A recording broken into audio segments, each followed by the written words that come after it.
voudrais dire d'abord deux mots de l'idée centrale de notre épistémologie génétique, parce qu'elle est presque toujours mal comprise.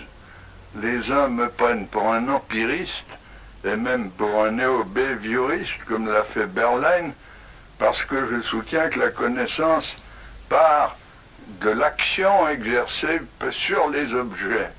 Or, une action sur les objets, c'est pas du tout la même chose que tirer la connaissance des objets eux-mêmes. Il y a donc là une première confusion. Les autres me trouvent au contraire néo-maturationnistes ou même innéistes, étant donné que je fais appel à l'action du sujet. Mais ils oublient que l'action du sujet, c'est justement une action sur les objets qui a par conséquent interaction et pas action à sens unique. Autrement dit, je ne suis ni empiriste ni innéiste, mais je suis constructiviste. C'est-à-dire que je pense que la connaissance est affaire de continuelle construction nouvelle par interaction avec le réel et ne sont pas préformées. Il y a créativité continuelle.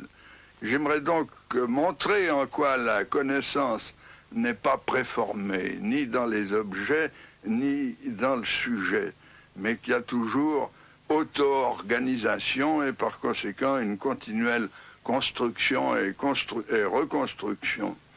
Eh bien, pourquoi ne suis-je pas empiriste? L'empiriste pense que la connaissance est une sorte de copie des objets, une copie fonctionnelle, comme disait Hull. Or, ça n'est jamais une copie.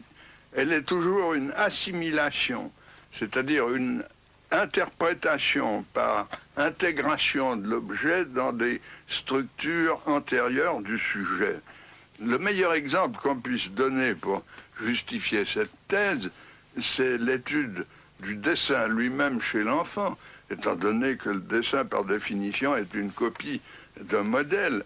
Eh bien, ce qu'on observe chez le jeune enfant, c'est que l'enfant ne dessine pas ce qu'il voit, il dessine l'idée qu'il s'en fait, il dessine ce qu'il en sait, c'est-à-dire son interprétation, et non pas l'objet tel quel en tant qu'observable perceptible.